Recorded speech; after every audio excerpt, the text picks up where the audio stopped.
We live in this bubble we call America.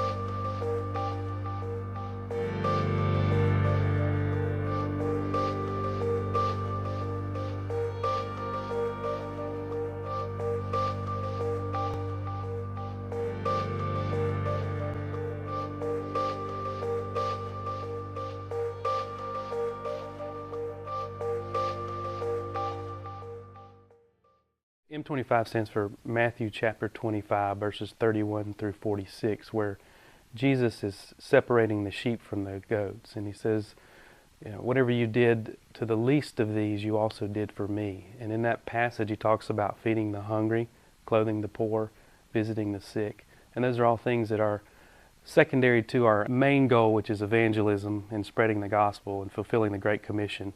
But secondarily is to meet those physical needs throughout the world. M25 Ministries was birthed out of our church. Our missions program was expanding, and we felt the need to start a nonprofit organization, which we had to have in order to start non-governmental organizations outside of America. Part of that international ministry that our church does involves reaching out to students who come from different countries to Clemson University. One night they had a invitation sent out to international students to go to Chick-fil-A, and there was a young man who stepped on the bus that night from Kenya who had quite a remarkable story. Turned out he became part of our church family, was kind of adopted into one of the families in our church, and then later on he says, "Hey, why can't you guys do what you're doing in Romania in my village in Kenya?"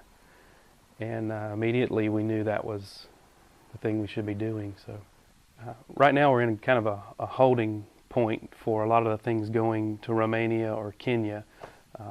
Behind me is a stack of books. There's approximately 600 children in our Kenyan school that we've kind of adopted, and they had no school books.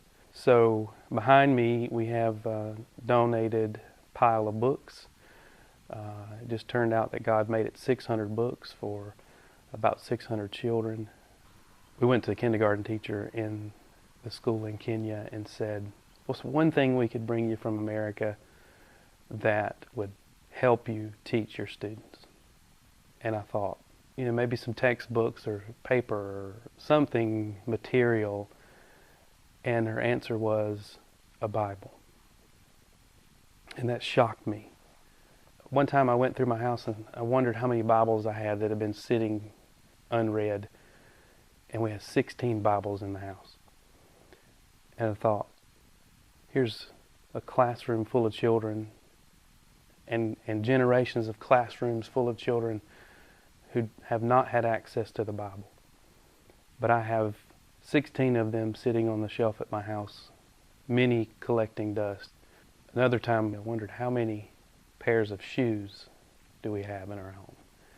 And we have a family of 5, now 8 with foster children, but the family of 5 had 156 pairs of shoes. We have a program called Adopt Day, where you can adopt a specific day each year where your family will pay to feed those children. It costs about $50 a day to feed around 100 children.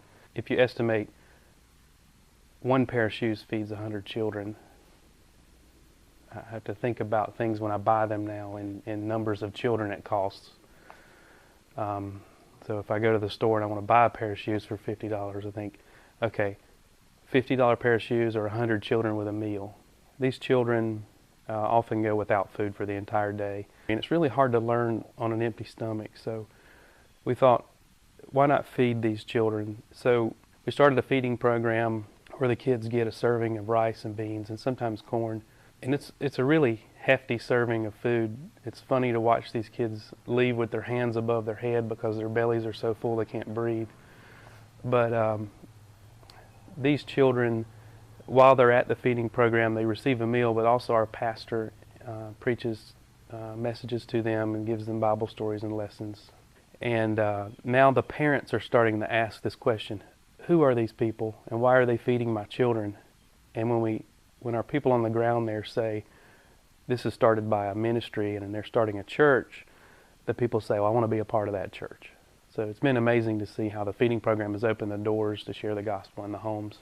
Had a lady yesterday in my office who told me she wanted to get plastic surgery to lift all this skin up that was sagging. And I said, how much does that cost? And she said, $6,400. And I said, wow. And I stopped. And she says, what do you mean, wow? I said, that's a lot of children you could have fed. So we have so many displaced priorities, even simple things that we buy that really we don't need. It could go to meeting those needs in other countries where people are struggling to survive every day. This was my first time to Africa a month ago. I thought that these programs on TV and the other ministries were kind of exaggerating what Africa was really like. I thought they would go and find the worst cases and put those worst cases on TV to try to provoke an emotional response. And the reality is that Africa is exactly what we've seen on television. Africa is poor. People live in mud huts. These mud huts a lot of times are being eaten by ants. They're falling apart. People build fires inside of their home right beside their bed.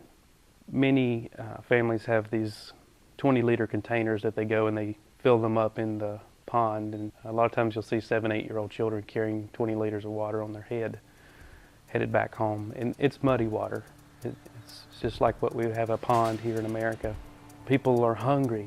They're without basic necessities, and we live here in a country where we're extravagantly wealthy and we don't even realize it.